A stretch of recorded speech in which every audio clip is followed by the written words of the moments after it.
After more than a decade of releasing successful musicals that used their timeless storytelling formula, the year 2000 was when Disney decided to say, let's try something new. They wanted to step aside from repeating the same process of adapting either a fairy tale, a famous novel, or an international legend, and add some funny sidekicks and musical numbers, and instead experiment with new forms of storytelling and animation. They tried their take on Walt's most ambitious movie with Fantasia 2000. They blended computer-animated dinosaurs with live-action backgrounds with Dinosaur. And they made a straightforward, fun-filled comedy with The Emperor's New Groove, all released in that 1 year. The result of them ended up becoming very mixed, both critically, where some were admired and others not so much, and financially, where some made some good money and others were box office flops. This new experimental attitude continued on at the studio in the following years with their next features. But their outcomes would become a lot more extreme than the ones from 2000. Like, there were times when Disney won, but when they lost, they are some of the biggest losses in the company's history. But either way, they were willing to take the risk to try something new, including Atlantis, the Lost Empire. It's the story of Milo Thatch, who was left off of the Smithsonian after presenting that all the research he was working on was just to find the fabled city of Atlantis. But his luck would quickly change when an eccentric millionaire, Preston B. Whitmore, gave him a legendary book discovered by Milo's grandfather called The Shepherd's Journal, which is the key to finding the location of Atlantis. Now, with an entire expedition team by his side and going through a dangerous quest just to get there, Milo will soon discover that there is a lot more to the secret of Atlantis than just the city itself. When the team completed The Hunchback of Notre Dame, Kirk Wise, Gary Trousdale, Don Hahn, and Tab Murphy all agreed at a restaurant to work on another animated feature with the exact same team. However, they also wanted to do something completely different. For several years at that point, all they've been doing was fantasy musicals, and they wanted to take a break from that formula. In a Disneyland-style metaphor, they said that after doing several Fantasyland films, they wanted to try their hands on an Adventureland picture, since Walt Disney himself had a legacy of action-packed adventures like 20,000 Leagues Under the Sea. When suggesting it to the animation crew, they were more than happy to be on board with this new direction, knowing that this meant that there would be less songs and a lot more explosions. In other words, instead of getting songwriters, gunpowder, nitroglycerin, notepads, fuses, wicks, glue, and paper clips, big ones. As they started work on an Atlantis movie, since they began by thinking about doing something inspired by the works of Jules Verne, the first step was developing the world and myths of Atlantis itself. And they didn't want to do it the easy way either. In fact, they were banned from taking any form of inspiration from Greek aesthetics. Instead, they looked elsewhere around the world to create the architecture of Atlantis that the public was not fully familiar with and would find it more otherworldly, including Cambodia, India, Malaysian culture, and Tibet. This was only one part of the extensive research the team had to do in order to create the environment of the film, where it took them to museums, early 20th century army installations, the Carlsbad Caverns in New Mexico, and going through the internet to collect as much information as they can on the subject, and created their version of Atlantis by combining several theories made by people like Plato and Edgar Cayce. The team also went as far as hiring the maker of the Klingon language in Star Trek, Mark Okrand, to create the entire Atlantean language, while John Emerson helped design the Atlantean alphabet, further pursuing to achieve that believability that Atlantis is an entirely functioning culture that is similar, yet completely different from our own. After Tab Murphy finished the initial script, the team realized that there were too many ideas and characters included that resulted the draft to be way too big. And when I say big, I mean that if they were to adapt the original script in full, then the movie would have been around 2.5 hours long. Knowing that they'd have to reduce that time between 90 to 100 minutes, the team had to make some extensive sacrifices like cutting out some minor characters and less important scenes. The biggest example of the cuts that were made was the journey to get to Atlantis, where Milo and the gang originally had to escape a parade of monsters like a leviathan, squid bats, lava whales, and a massive bug-like land beast. Ultimately, the creatures, except for the Leviathan, were cut and the journey was mostly reduced to a comedic montage to get to Atlantis quicker. Originally, the movie was supposed to start with a prologue of Vikings centuries ago trying to find Atlantis with the Shepherd's Journal, but the Leviathan ended up taking down their ship. It was the first sequence the team animated for the film, and by the time when the scene was already finished and the production was close to completion, story supervisor John Sanford risked his job to say that the prologue just doesn't work. Mainly because there was nothing that gave audiences a reason to care about the Atlanteans by the time the expedition team discovered the place. As crazy as it sounded to throw out an entire scene that the team completely animated and spent their money on, they knew that he was right. The opening was later replaced with why Atlantis had to be sunk under the sea through the perspective of Kida as a little girl. For the voice of Milo, the directors knew that Michael J. Fox was the perfect fit for his eccentrically geeky personality. When he was casted, Fox, the studio, also stepped in to offer him a part for their sci-fi animated flick, Titan AE. But Michael decided to let his son to pick which role he should take, and the kid said that he wanted to see his dad in the Disney film. Gary Trousdale went further on that and said the 8-year-old saw the coolness of their movie. That, or maybe he just got a look at the Titan AE script.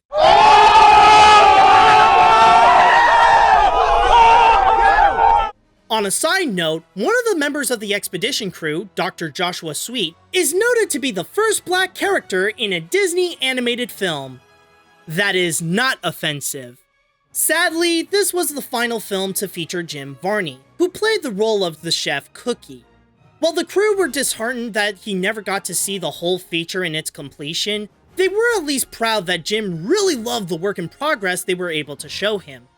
After Varney passed, Stephen Barr was hired to finish Cookie's remaining lines. Inspired by the works of David Lean and Akira Kurosawa, Kirk and Gary decided that the film should be filmed in the 35mm anamorphic format, so that it could be more reminiscent to the action-adventure films they remember growing up with, like Raiders of the Lost Ark. At first, the team was scared a bit, fearing that it would mean to animate in ridiculously wide papers like back when making Lady and the Tramp. But they later found an easy solution by taking the same animation paper they've always been using, but draw in a smaller frame so that the animators could work within the widescreen aspect ratio. For the design of the feature, Disney hired several renowned artists outside of animation to help contribute as production designers to different elements in the picture. There was Matt Codd, who created the look of the Leviathan and the Ulysses submarine, Jim Martin, who did many of the vehicles and the functions inside them, Ricardo Delgado, who did the environment of Atlantis, and the biggest artistic inspiration, the creator of Hellboy, Mike Mignola, who helped out the movie's main art style and contribute to some ideas to the story. The art director of the film, Dave Getz, had to take all of these designs and fit them all together to make them look like they all belong in one same world. More than any other Disney animated film at the time, this movie took their computer animation to the ultimate test by creating hundreds of shots that blended their traditional animation with CGI, and digitally create some complex designs like the Ulysses, the Leviathan, some extras, some effects, the vehicles, and the stone giants. But among all the scenes in the movie, the most complicated to pull off was the final shot, where the camera pulls out from Milo and Kida on top of one of the stone giants to an extreme wide shot of the whole city of Atlantis. The team tried to pull off a similar scene for the end of The Hunchback of Notre Dame, but it didn't come out as well as they'd wanted. But thanks to the upgraded technology they had at their disposal and improvements to their CGI skills, they were able to pull it off as they envisioned it, thanks to careful screen planning and advanced use of digital multiplaning. When it was time to create the music, James Newton Howard was brought in again to be the composer. This time, the directors wanted him to approach this similarly to a live-action picture, and sometimes had the responsibility of carrying the emotion of the scene. Howard also had to make two distinct styles for the music, where the explorers have a more militant and American approach, while the Atlanteans have gamelan, which is traditional Indonesian music that features chimes, gongs, xylophones, and more to allow mainstream audiences to be immersed in a world that they are unfamiliar with. Just like how they used it to conduct their research, this is the first Disney animated film to use the internet as a prominent tool to advertise the movie. And when it was time to uncover the Lost Empire on June 15th, 2001, Disney discovered an unpleasant surprise. The box office reception wasn't kind to the picture, especially when it came in when there was some serious competition like Lara Croft Tomb Raider and DreamWorks Shrek, where the Disney film only made $84 million domestically and $186 million worldwide, and with a hefty budget of around $100 million, Atlantis was a flop. The reviews from critics didn't fully help either, stating that the action and adventure is awesome and the animation is beautiful, but the story and its characters were what made this film feel for them like one of Disney's weakest features. And if that wasn't enough, the movie also received some Lion King-style backlash because some people pointed out that the film contains too many elements that are very similar to the Japanese animated series Nadia, The Secret of Blue Water, where even those who worked on that show wanted to call Disney out for plagiarism. What was unfortunate about the failure of Atlantis was that Disney ended up abandoning their plans to turn the movie into its own prominent franchise. There was a series in the works based on the film called Team Atlantis, but that potential project completely sank, and the 3 episodes that were completed got packaged together in the form of a direct-to-video sequel called Atlantis: Milo's Return. Also, Disney considered to bring back their old submarine voyage ride at Disneyland with an entire Atlantis theme, but again, the failure scrapped the idea. A few years later, Submarine Voyage did reopen in 2007, but themed to Finding Nemo instead. As ambitious as they were to get out of their musical comfort zone to try something that was a lot more action-packed, the payoff turned out to be a true disappointment. But that was when they learned the hard way of the true meaning of being experimental. Sometimes they work and can revolutionize the process of their craft, and sometimes they can blow up in their faces and leave them with less than what they had started with. Nowadays, the artwork done for the film is highly admired by many, and the movie does have its own little cult following, but at the time, the results were not as epic as they hoped for, yet the team will still have the memories of the grand adventure to the Lost Empire.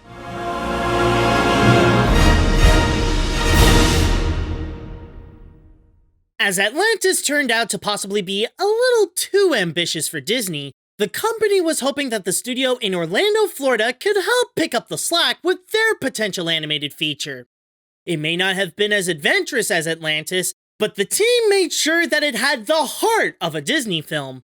One that could touch audiences with its charm and hope that they could walk out with a soft spot for Lilo and Stitch. It's about a 6-year-old girl in Hawaii named Lilo, who lived with her sister Nani after their parents died and is on the verge of being taken away due to concerns if she is being properly taken care of. So, to help the situation out, Nani lets Lilo adopt a dog of her choice and later calls him Stitch.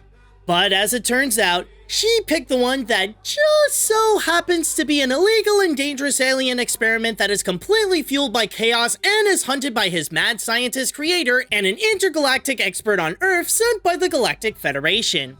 As Stitch tries to hide from being captured, he eventually grows a bond with Lilo and now has to learn to replace his destructive tendencies with the meaning of Ohana. It all began during the height of their renaissance in the middle of the 1990s, when Michael Eisner started to notice that, while they ended up successful, the films they were making at the time were starting to get real expensive. And I mean the budget was averaging at around $100 million. So, in order to balance that out, he wanted a movie that would be similar to Dumbo, a film with a smaller budget, but could still deliver a lot of heart. When newly appointed Disney Animation President Thomas Schumacher was in charge of looking for that potential project, he first asked story artist and story supervisor of Mulan, Chris Sanders, and at that moment, he knew that he kept this one idea for years that would be perfect for this occasion. Back in 1994, Sanders had a failed children's book pitch about this alien named Stitch, and while it didn't work for a book, he figured that maybe it could work as a movie. In Sanders' original pitch to Schumacher, it was originally just about Stitch, where he tries to figure out who he truly is while living in a forest on Earth. It was something, but it obviously needed a bit more. By time, a few extra elements were added or switched to give the idea more layers, including a little kid for Stitch to interact with, and changed the forest setting to a small rural town in Kansas. But the story didn't fully start to take shape until Sanders thought of a unique idea for the location that had never been fully done in an animated feature. Instead of taking place in Kansas, why not have the movie set in Hawaii? And so, after Chris brought his head of story partner from Mulan, Dean DeBlois, to be his co-writer and co-director, the new Disney team first set off to the island of Kauai, where they researched the aesthetics and lifestyle of the area, along with learning the meaning of Ohana, which later became an important theme to the feature. Ohana means family. Family means nobody gets left behind. Or forgotten. They also made a vow after that trip to stay authentically true to the state's culture, making sure that parts like the music and the hula dances were as accurate to how they were performed in real life. Originally, Stitch was supposed to be a fully mute character, only able to communicate through pantomime. However, they knew that he would need a voice and make sounds to communicate to properly present how he went from a mischievous maniac to a member of a loving family. Sanders recorded Stitch's lines as a temporary track, using a funny little voice he used at work for the role, but the team was so used to it throughout the production that Chris ended up becoming the official voice of the character. Also, Stitch was meant to be the leader of an intergalactic gang, and Jumba was one of his crew members that got caught, now sent by the council to catch his former boss in exchange for his freedom. After a test screening where the audience wasn't fond of having a crime boss as the lead of a family film, the team decided to switch up Stitch and Jumba's relationship to creator and creation, where Stitch was invented by Jumba by the name of Experiment 626, made with great intelligence and great strength for the purpose to destroy anything on sight. One of the biggest goals for the movie since the beginning was not only to make the feature cost-effective, but to also make it stay true to the vision of one artist, which in this case was Chris Sanders. He may not have noticed before making this movie, but Chris had a very unique style when it comes to his drawings, often described as a lot more round and friendly looking with no points or sharp edges featured. So the biggest challenge for the animation team in Florida was, instead of going with the usual Disney design, they had to go through an additional learning curve by drawing exactly like Chris's style. Another major change in the animation was dumping the gouache to paint the backgrounds and replace it with the more complex watercolors. Sure, Disney used to paint with watercolors for their backgrounds, but that technique hadn't been done since back when they used to commonly make cartoons and their first films, with maybe the exception of Mulan. The reason for the use of watercolors is to capture that same heartfelt storybook style that was found in Dumbo, and to have the colors prominently pop out similarly to a stained glass window. While the movie went through several changes throughout production, the biggest change occurred to the climax, where Stitch, Nani, Jumba, and Pleakley hijack a Boeing 747 to fly through downtown Honolulu in order to stop Gontu and save Lilo. The scene itself was already fully animated and got some praise from the team, hyping it up as the great grand finale of the picture. However, the scene ultimately did not stay for long. After the attacks on the World Trade Center on September 11, 2001, they all knew that they needed to change the climax immediately. It didn't technically go through a complex do-over, but the CGI models on the plane was altered to turn it into Jumba's ship, and the buildings of downtown Honolulu were changed to the mountains of Kauai. For the music, on top of hiring Alan Silvestri to be the composer, the directors also brought in Hawaiian chanter Mark Kalai Ho'omalu to add that authentic Hawaiian feeling to the music. The soundtrack may mostly consist of Elvis Presley songs that Disney had to continuously ask permission to use a lot of his likeness in the film, but they did create 2 new Hawaiian-style songs for the movie: Hawaiian Roller Coaster Ride and He Mele no Lilo, sung by Mark and the Kamehameha School's children's chorus. To introduce audiences to Stitch as the crazy rebel of the Disney family, the team created a set of trailers that parody some iconic Disney moments like in The Little Mermaid, Beauty and the Beast, Aladdin, and The Lion King, where Stitch would come in to crash the party, sometimes literally. They even brought in some of the original voice actors to reprise their roles.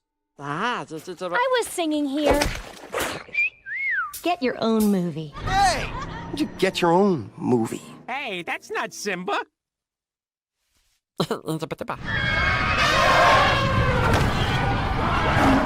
When Stitch crash-landed in theaters on June 21st, 2002, Disney was hoping they could get another Dumbo, and they got another Dumbo.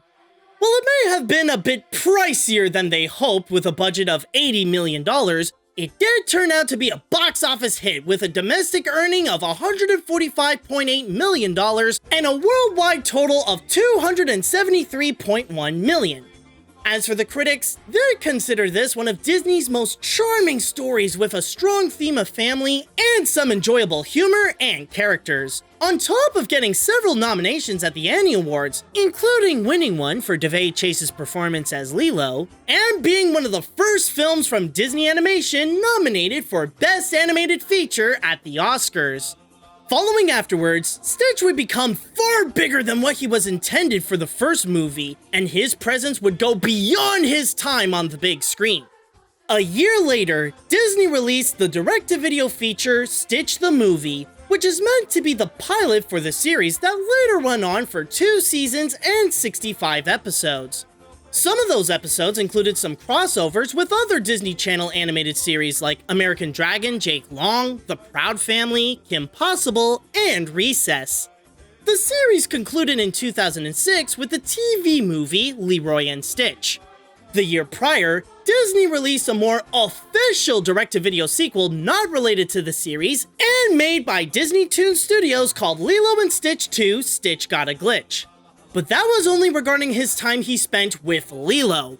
After those follow-ups, Stitch was also hanging out with other people in Asia with a few additional spin-offs, including Stitch, a 2008 Japanese anime series where he's paired up with a girl named Yuna in an island near Okinawa that lasted for 3 seasons, 83 episodes, and 5 TV specials, Stitch and I, a 2017 Chinese series where he's with another little girl named Ai in the Huangshan Mountains that went on for 13 episodes, and Tono and Stitch, a 2020 manga where Stitch finds himself in feudal Japan and teams up with a warlord.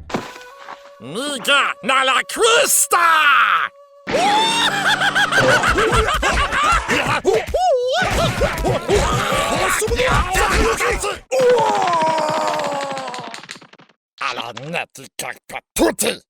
Quite a contrast to the little girls he usually hangs out with, but whatever satisfies his chaotic urges.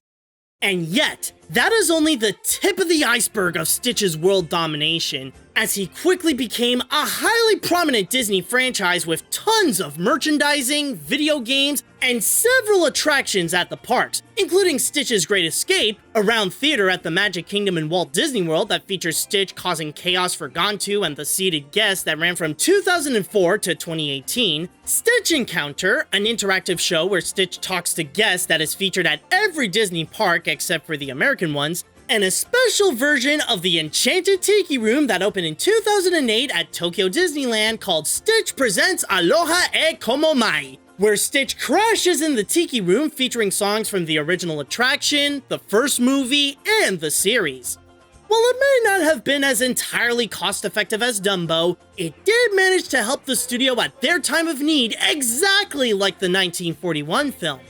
When their animated films began to be less popular and started to lose money, Stitch came in to not only give them a critically and financially well-received film, but to also deliver a new prominent franchise that resulted in Stitch to become one of Disney's biggest characters, possibly next to Tinkerbell and even Mickey Mouse. He may be a bit uncontrollable and even quite rebellious, but there's always that one in every family that they can't help but love and include them in their ohana. Meanwhile, back in Burbank, another team wanted to try their shot at an out-of-this-world epic adventure similar to Atlantis. However, for the directors of this film, it was their passion project that they've waited for many years to make, and finally got their opportunity to bring their vision to life with Treasure Planet.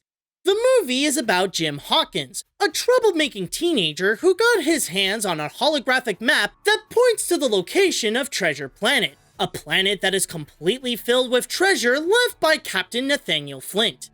Accompanied by family friend and astrologer Dr. Delbert Doppler, Jim joins the RLS Legacy, run by Captain Amelia, to find the planet and hangs out with the cook John Silver. But as soon as Hawkins discovers that Silver and the crew are actually pirates plotting to take over the ship to get the treasure for themselves, Jim, Doppler, and Amelia now have to make sure they can get to Treasure Planet before the pirates get their hands on it.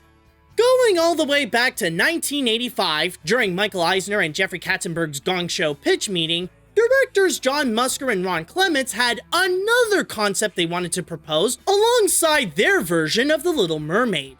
Their other idea was an adaptation of Robert Louis Stevenson's Treasure Island, but with a sci-fi twist where it would have been set in space. But just like The Little Mermaid, the plan was initially denied, mainly because Eisner knew that Paramount was making a similar movie at the time that was a Treasure Island-themed Star Trek sequel, which, by the way, ultimately never happened.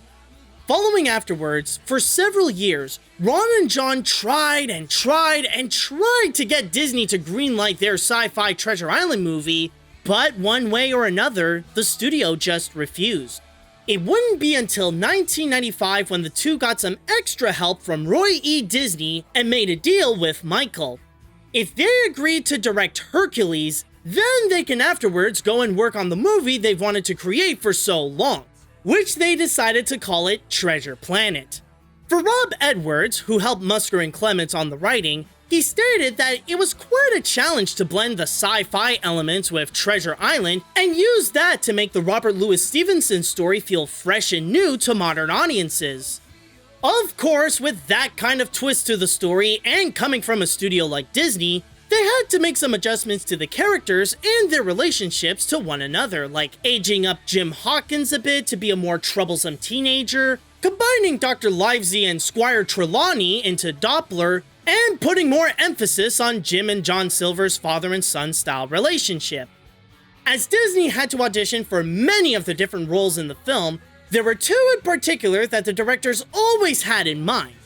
There was David Hyde Pierce as Doppler and Emma Thompson as Captain Amelia, whom both were excited to take on their respective roles. When it was time to visually bring the universe of Treasure Planet to life, Ron Clements gave the crew a rule that they had to follow in order to successfully achieve the feature style called the 70-30 law. This meant that 70% of the film should be traditionally depicted, with hand-drawn as its main medium, especially to present the characters, have the architecture, costumes, and visual aesthetics stay true to the book's 18th century setting, and have the designs be inspired by the Brandywine School to have that pirate-themed classic storybook illustrated look, almost like if the movie brought the pages written by Stevenson to life. As for the other 30%, that is the amount of sci-fi elements needed to incorporate in the film, like the intergalactic space atmosphere, aliens and robots living among the people, the otherworldly organisms and advanced technology that became the norm, and the use of computer animation for both the environments for the camera to freely move around in some shots, and for certain characters like Ben. The 70-30 law also applied for both the sound effects and music, which the latter was provided by James Newton Howard on his third Disney animated feature in a row. While the animation managed to get the hang of that law, what was a bigger challenge for them was to blend the hand-drawn and CG elements even further than what they did before. The team may have already had experience on some of that, and bringing back those techniques onto this film, like the deep canvas tool to give the 3D environments that painted style to match with the movie's design. But the one element that really emphasized the blend of both mediums was the character of John Silver, mixing traditional animation supervised by Glenn Keane and CGI for his cyborg parts. To test if it could even be possible to give a hand-drawn character a computer-animated robotic limb, the animators took some old animation of Captain Hook from Peter Pan and give him a new cyborg arm to see if it could not only match the old movements, but if it could seamlessly look like the Disney classic was suddenly given a steampunk twist. You will go ashore, pick up Tinkerbell, and bring her to me. After many years of trying to get this adventure off the ground and more to actually tell the story, Ron and John's long-awaited passion project finally set sail on November 27th, 2002. And it was Disney's biggest journey at the time as well, with a budget of $140 million, making it, as of 2020, the most expensive traditionally animated feature. However, as Disney was hoping that the film would be a map to untold treasures... All right, Black Dog, here's your cursed treasure map. This is a bomb. That's right. I didn't ask you for a bomb, Billy. As it was Disney's most expensive animated film at the time, it also played a major factor in how it became one of Disney's biggest box office bombs. Despite its $140 million cost, it only collected $38.1 million domestically and $109.5 million worldwide. Consequentially, Disney ended up losing $74 million from this film alone. But not necessarily everything was a disaster for Treasure Planet. The critics thought that the film was okay, saying that they highly enjoyed the animation and the fast-paced action, despite the lackluster story and characters. Also, along with Lilo and Stitch, it received several nominations at the Annie Awards, and again, was one of Disney Animation's first nominations at the Academy Awards for Best Animated Feature. However, both Stitch and Treasure Planet lost to Hayao Miyazaki's Spirited Away. Just like with Atlantis, the company was considering to have this be an entire film franchise with a possible TV series, and even a direct-to-video sequel that would feature a love interest for Jim and a new villain named Ironbeard that would have been voiced by Willem Dafoe. However, when they saw the movie's failure at the box office, those plans were ultimately left buried. For Disney, and especially the directors, Treasure Planet served as a dark lesson that great passion doesn't always mean great success. Just like with the Atlantis team, they wanted to try something new and go beyond the musical formula to create something that was more action-packed and pushed animation to a whole new level. Unfortunately, all that effort came with rewards so little that Disney lost more than they gained. Even to the point that its failure has become as or even more known than the movie itself. By time, the movie did gain a bit of a cult following, proving that there is an audience for this movie out there that can see its creative achievements. But even when things for the movie itself seem grim and leave a darker reputation than the other Disney films, in the words of John Silver himself, "You got the makings of greatness in you. But you gotta take the helm and chart your own course. Stick to it, no matter the squalls. And when the time comes, you get the chance to really test the cut of your sails and show what you're made of. Well, I hope I'm there, catching some of the light coming off you that day."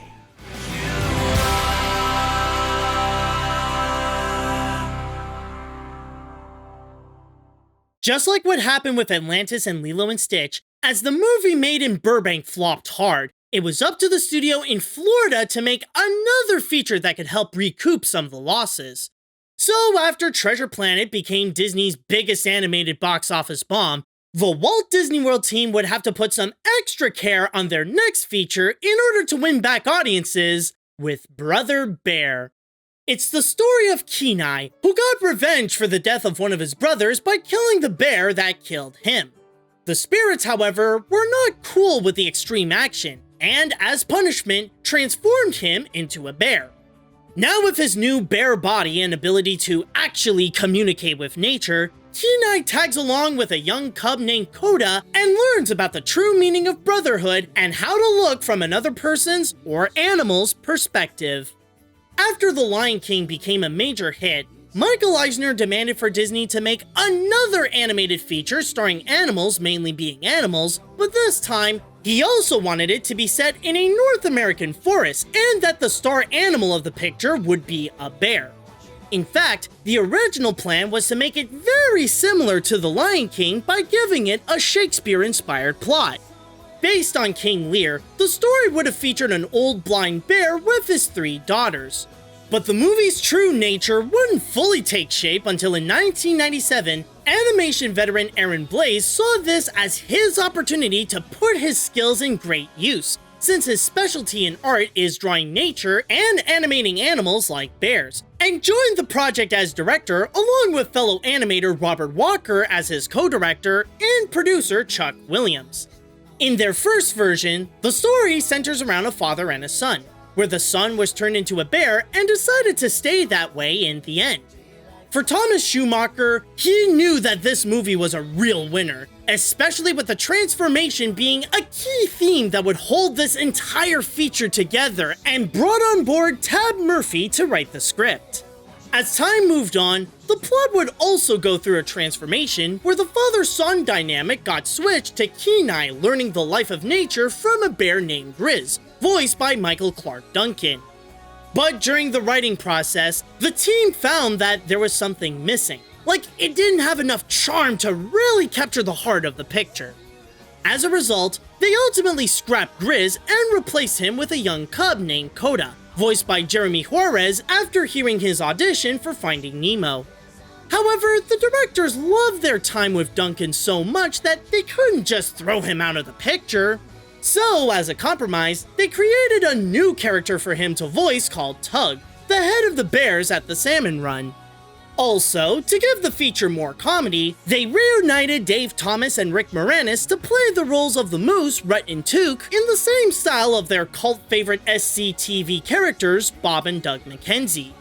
To get the team immersed in the environment of the picture, they started by going on several research trips across America to visit several national parks and natural areas, many of which in Alaska like the Denali National Park, the Kenai Fjords National Park, the Valley of 10,000 Smokes, and the Kodiak Islands, and then later at the Grand Teton National Park and Jackson Hole in Wyoming, the Sequoia National Park in Nevada, Yosemite in California, and the Yellowstone National Park in Wyoming, Montana, and Idaho. These research trips were essential for the crew like the background artists in order to capture the natural realism and the beauty of the forest and its colors when painting their landscapes.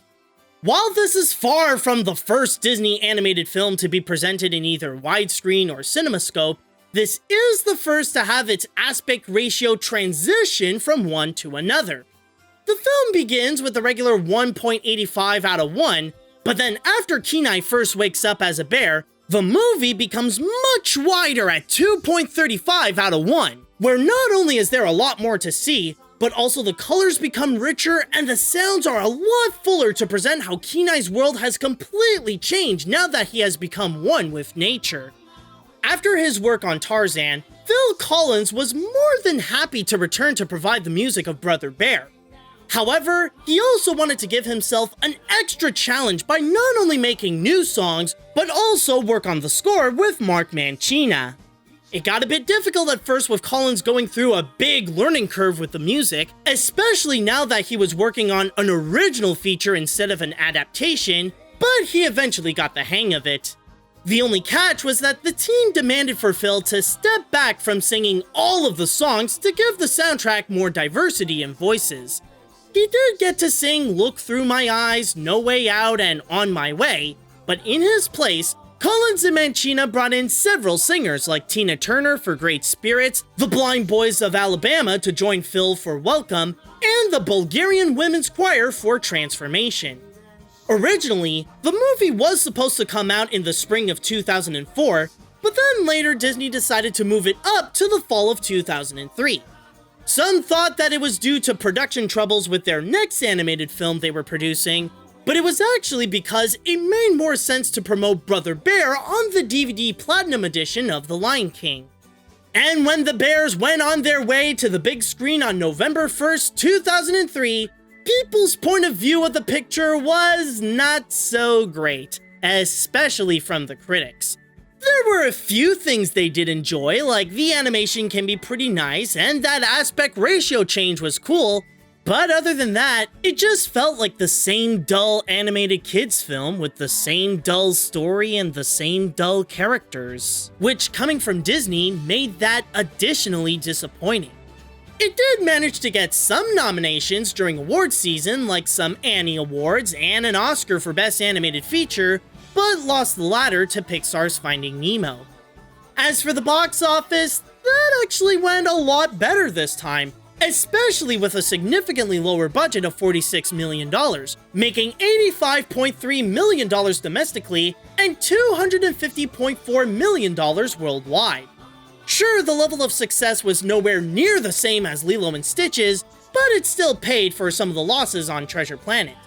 Soon afterwards, the film tried to have a bit of a time to shine as a member of the Disney family with a direct-to-video sequel in 2006, and little moments at the parks like a themed area at the Redwood Creek Challenge Trial at Disney's California Adventure, but their time to shine there did not last long, and later got their theme overshadowed by more popular Disney films. Just like Kenai when the spirits transformed him into a bear, the animation industry was going through an entire transformation as well. At the start of the decade, rival studios started to emerge and were more competitive than ever now that they started to release their own fully computer animated features. It was fine when it was only Pixar doing it, but then companies like DreamWorks and Blue Sky Studios crashed into the scene with their movies like Shrek and Ice Age, and were able to dazzle people more than Disney ever could at the time. But most importantly, these computer animated films were a lot more financially successful, highlighting a harsh reality that they were in a new age of animation. Long gone were the days when Disney was dominating with 2D characters doing song and dance numbers. Now they have entered a new period where animated features were a lot more comedy-driven and added a new dimension with CG to bring audiences to amazing worlds in a way they had never seen before. With computer animation taking over, Disney was viewed as old-fashioned, and not only were they failing to impress audiences, but it was starting to literally cost them as well. And if they ever hoped to survive in this new fully digital world, they would have to learn to adapt and start making their own fully computer animated features, meaning that they would have to make a lot of sacrifices along the way, including hand-drawn animation. Oh, hand-drawn, you will be gone, you're clearly outdated. Read my lips and come to grips with the reality. We must let go of the past, since pencils are not meant to last. Say hello to the future with CG! So hand-drawn tends to pass on all of our profits. But stay calm, we will move on, take it from me. We'll make the next CG star. We won't even need Pixar. Computers will make our films a real trip. They'll no longer take a terminal dip. Their assets golden. It has been chosen. Disney will be in 3D. Whoopee! So long! No more hand-drawn!